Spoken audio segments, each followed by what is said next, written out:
going on, guys? My name is Austin. This is the Bodies in Business podcast, and this is day 9 of the 25 days of Fly Bodies. And today we're going to talk about naps, specifically power naps, just not regular naps, power naps. And the reason why is because sometimes you're in the trenches just battling because you either just can't get good sleep because you're stressed out, or you got a million things going on at work, or you just had a baby and your sleep schedule is just like, it's just so up and down that you just can't get a long period of time where you get 9 hours of sleep. Well, power naps are one of the best things you can do when you just aren't getting great sleep at nighttime. Now, you shouldn't rely on power naps all the time. Some people love taking a little siesta, like it's baked into a culture in Mexico. And so that's kind of cool that literally it's time of the day where you can literally go take a nap and everybody's relaxed. The middle part of the day, people aren't doing anything. Anyways, back to power naps. I want to talk to you about why power naps are so effective and why you should take them if you need it. All right. So researchers discovered the power of a short nap, typically 10 to 20 minutes, by studying how brief periods of sleep affect the brain's ability to restore alertness, memory, and performance. Early NASA and military studies showed that pilots and service members who took controlled power naps had dramatic improvements in reaction time, focus, and decision-making compared to those who stayed awake. So basically, when you take your power nap, you wake up rejuvenated. And I've done this hundreds of times at this point in my life where I'm super tired, I'm super lethargic, and I'll take a 15 to 20 minute nap. I wake up and I feel like $1,000,000. Okay. It doesn't happen all the time, but I would say 90 to 95% of the time I wake up and I feel so much better. So follow up sleep lab research using EEG scans confirmed that these short naps allow the brain to enter light restorative sleep without slipping into deep stages that cause grogginess. Over time, dozens of studies have replicated the findings.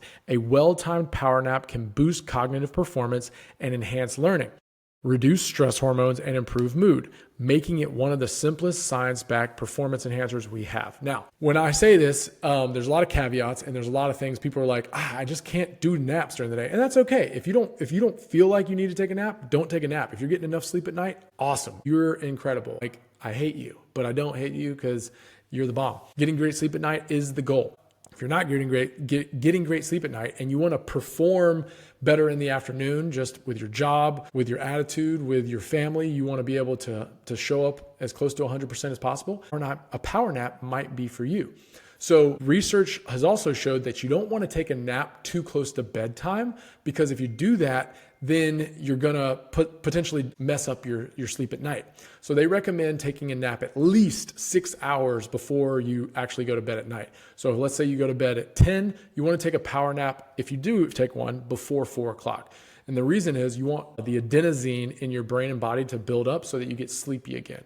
Okay, adenosine is the byproduct of burning ATP in your body, or adenosine triphosphate. I'm not trying to get too far into those weeds, but that's why you don't want to take a nap too close to bedtime, because if you take a nap like 3 hours before you go to bed, then you're going to not have enough adenosine that's built up in your brain that makes you feel groggy and sleepy and ready to go to bed. So 6 hours before you go to bed is kind of that sweet spot cutoff time to take a nap. If you get past that time, you're on your own. All right. So, and they say after noon, but before around 3 or 4 is a great time to take a nap if you need one. Now, I know that not everyone has the capability to find a room that's quiet and that is nobody's going to bother you to take a nap. So it's tough sometimes. Maybe you have to go out to your car. Maybe you have to go to another building or something like that. I've done quite a few things to get a nap in, and it's been all over the place sometimes. But one thing I want to say is if you want to take a good nap, I want to set you up for success here.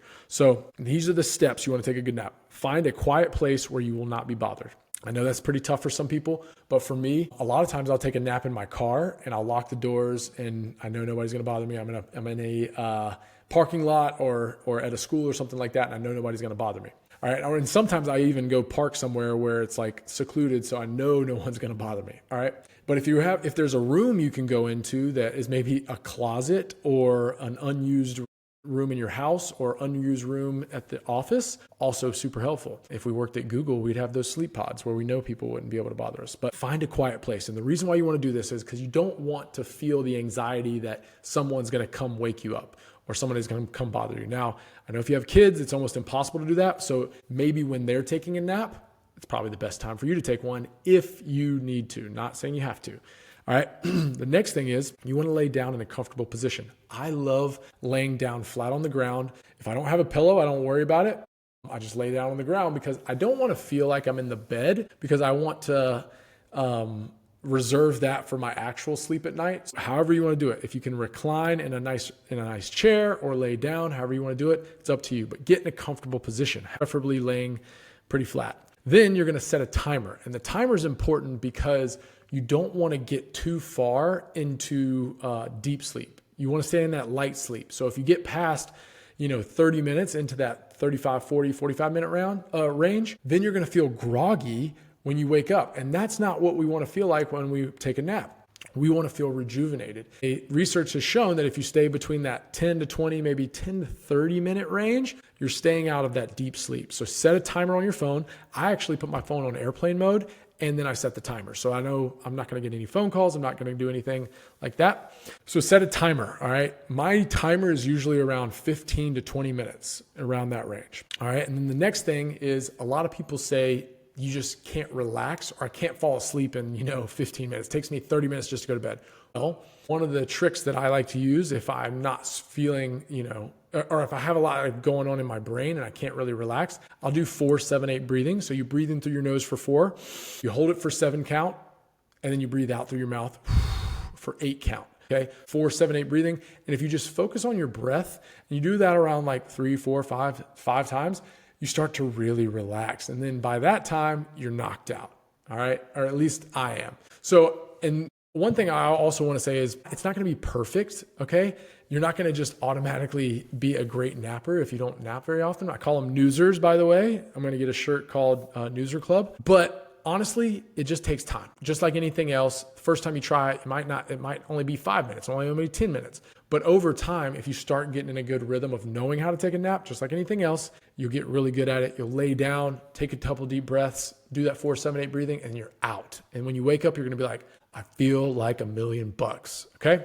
That's all I got. Naps can be so beneficial when you're going through rocky stages in your life. If you're not getting good sleep at night, or if you just have a newborn, or you started something new and you're just thinking about a lot, naps are such a good tool to try to regain some of that sleep. So that's all I got, guys. Hopefully that nap info is helpful. Remember, Noozer, spread the word. You're taking a Noozer. That's all I got. Get after it. Thanks for watching.